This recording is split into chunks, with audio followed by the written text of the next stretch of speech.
சமவேளைக்கு சமூதியம் வழங்க கோரி 36வது நாளாக சென்னை நுங்கம்பாக்கத்தில் இடைநிலை ஆசிரியர்களுடைய போராட்டம் தொடர்ந்து நடைபெற்றுக் கொண்டிருக்கிறது. இடைநிலை ஆசிரியர்களுடைய போராட்டம் 36வது நாளாக நீடிப்பதால் அப்பகுதியிலே பரபரப்பு நிலவியிருக்கிறது. போராட்ட களத்திலிருந்து நேரலையில் தகவல்களை தருகிறார் நமது செய்தியாளர் நித்யானந்தம். தற்பொழுது அவருடைய போராட்டம் 36வது நாளாக தொடர்ந்து கொண்டிருக்கிறது. இன்றைய சூழல் எப்படி இருக்கிறது? கூடுதல் விவரங்களை பதிவிடுங்க.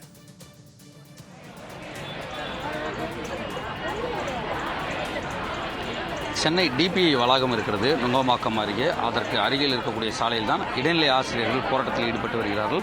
36வது நாளாக சம வேலைக்கு சம ஊதியம் கேட்டு சென்னையில் போராட்டத்தில் ஈடுபட்டு வரக்கூடிய இந்த ஆசிரியர்கள் தொடர் போராட்டத்தில் ஈடுபட்டு வருகிறார்கள். அதாவது அவர்கள் பொங்கலுக்கும் கிராமப்புறங்களுக்கு செல்லவில்லை, பல்வேறு மாவட்டங்களிலிருந்து வந்த ஆசிரியர்களாக இருக்கிறார்கள். அவர்களை தினமும் போராடுவதும் அவர்களை கைது செய்வதுமாகவே காவல்துறையினர் இருந்து வருகிறார்கள். இந்த சூழலில் எங்களுடைய நியாயமான கோரிக்கையை அரசு ஏன் பரிசீலிக்கவில்லை என்ற ஒரு கேள்வியை முன்வைக்கிறார்கள் ஆசிரியர்கள். ஆசிரியர்களுடைய இந்த போராட்டம் என்பது ஆசிரியர்களோடு நிற்பதல்ல, மாணவர்களுடைய பாதிப்பும் இருக்கிறது. ஆகவே அரசு உடனடியாக இந்த பிரச்சனைக்கு தீர்வு காண வேண்டும் என்ற ஒரு கோரிக்கையும் வலுத்திருக்கிறது. நான் பார்க்கக்கூடிய ஒரு புறம் ஆசிரியர்கள் தொடர்ச்சியாகவே 36 நாட்களாக போராட்டத்தில் ஈடுபடுகிறார்கள். ஆனால் தினமும் அவர்களை கைது செய்வதும் பேருந்துகளில் எடுத்து சென்று திருமண மண்டபங்களில் அடைப்பதுமாகவே தொடர்ச்சியாக சென்னை மாநகர காவல்துறையினர் ஈடுபட்டு வருகிறார்கள். இந்நிலையில் எங்களை கைது செய்வதும் தினந்தோறும் திருமண மண்டபங்களில் அடைப்பதுமாக இருக்கக்கூடிய காவல்துறையினர் எங்களுக்கான விடுவை பெறுவதற்கு அரசிடம் பேச்சுவார்த்தைக்கு அழைத்து செல்ல வேண்டும் என்ற ஒரு கோரிக்கையும் வைக்கிறார்கள். ஆனால் இதை நிறைவேற்றாமல் இருப்பதும், அதே நேரத்தில் திமுகவுடைய தேர்தல் வாக்குறுதி என்பது 311 தேர்தல் வாக்குறுதி, இதை நிறைவேற்ற வேண்டும் என்று ஆசிரியர்களுடைய கோரிக்கை இருக்கிறது. இது சமவேளைக்கு சம ஊதியம் என்பது ஒரே பள்ளியில் பணியாற்றக்கூடிய 2 ஆசிரியர்களுக்கு வெவ்வேறான ஊதியம் முரண்பாடு இருக்கிறது. அதை களைய வேண்டும் என்பதுதான் ஆசிரியர்களுடைய கோரிக்கையாக இருக்கிற நேரத்தில் நம்மிடையே பேசுவதற்கு ஆசிரியர் ஒருவர் இருந்திருக்க கேட்கலாம். 36 நாட்களாக போராடிட்டீங்க, அரசு சார்பில் இந்த பேச்சுவார்த்தை நடத்தினாங்களா? ஏன் தொடர் போராட்டம் தொடர்ந்துகிட்டே இருக்கு? நாங்கள் தொடர்ச்சியாக போராடிக்கிட்டு இருக்கோம். இது 36வது நாளான போராட்டம். எங்களுடைய கோரிக்கை ரொம்ப நியாயமானது. சம வேலை செய்யக்கூடிய 2 இடைநிலை ஆசிரியர்களுக்கு சம ஊதியம் கொடுங்கன்னு கேட்குறோம். இது எப்படி தவறான கோரிக்கை? அரசு ஏன் இன்னும் எங்களை அழைச்சி பேசி அதுவும் அவங்க கொடுத்த வாக்குறுதியை நிறைவேற்றுங்கன்னு சொல்லி கேட்குறோம். இது எந்த விதத்தில் தவறுன்னு தெரியல. எங்கள் கோரிக்கையை நிறைவேற்றுற அரசுக்கு என்ன தயக்கம் இருக்குன்னு தெரியல. அவங்க கொடுத்த வாக்குறுதியை நிறைவேற்றுங்கன்னு கேட்குறோம். ஒரே பள்ளியில் பணி செய்யக்கூடிய 2 இடைநிலை ஆசிரியர்களுக்கு 2 வேறு ஊதியம் கொடுக்காதீங்க. ஒருவரை அது உயர்ந்தவர் என்றும் மற்றவரை தாழ்ந்தவர் என்றும் அது பாகுபாடு காட்டுது. எங்களுடைய மனப்பான்மை, எங்களுடைய மனநிலையை யோசிச்சு பாருங்க. நாங்கள் ஒரு பள்ளியில் பணி செய்கிறோம். ஒருவருக்கு கூடுதல் ஊதியமும் இன்னொருத்தருக்கு குறைவான ஊதியமும் கொடுத்தா அந்த ஆசிரியர்களுடைய மனநிலை எப்படி இருக்கும்? எப்படி ஒற்றுமையா பள்ளியில் நிர்வாகம் பண்ண முடியும்? பள்ளியில் எப்படி ஒற்றுமை, முதல்ல பள்ளிக்குள்ள எப்படி ஒற்றுமை இருக்கும்? இந்த உணர்வு ஒருவரை உயர்ந்தவர் என்றும் தாழ்ந்தவர் என்றும் பாகுபாடுபடுத்துது, ஒருத்தரை உயர்த்துது. முயற்சி முதலமைச்சருக்கு என்னுடைய வேண்டுகோள், அன்பான வேண்டுகோள் என்ன அப்படின்னா, உங்களுடைய ஒற்றை கையெழுத்துக்காக நாங்கள் காத்துக்கிட்டு இருக்கோம். சமத்துவத்தையும் சமநீதியையும் காக்கிற மண் தமிழ் மண். இந்த மண்ணில் ஆசிரியர்களிடையே இருந்த சமத்துவத்தை, ஆசிரியர்களிடையே இருக்கிற இந்த சமத்துவமின்மையை அகற்றிய பெருமை உங்களை சேரட்டும் முதல்வர் அவர்களே. தயவு செஞ்சு ஒரு கையெழுத்து போடுங்க. 2 இருக்கிற இடைநிலை ஆசிரியருடைய வாழ்வில் ஒளியேற்றிய பெருமை உங்களை சேரட்டும் முதல்வர் அவர்களே. தயவு செஞ்சு ஒரு கையெழுத்து போடுங்க.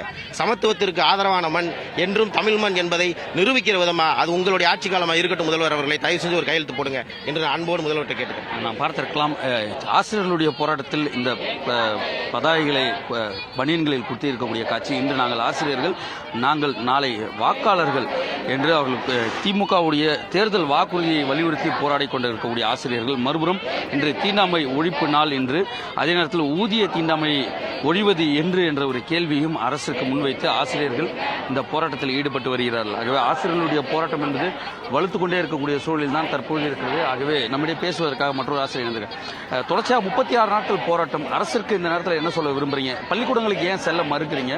அரசும் ஒரு பக்கம் பேச்சுவார்த்தை நடத்தல, ஒரு புறம் மாணவர்களும் பாதிப்பு. ஏன் பள்ளிக்கூடங்களுக்கு செல்லாமல் இன்னமும் போராட்டம் களத்திலே இருக்கீங்க?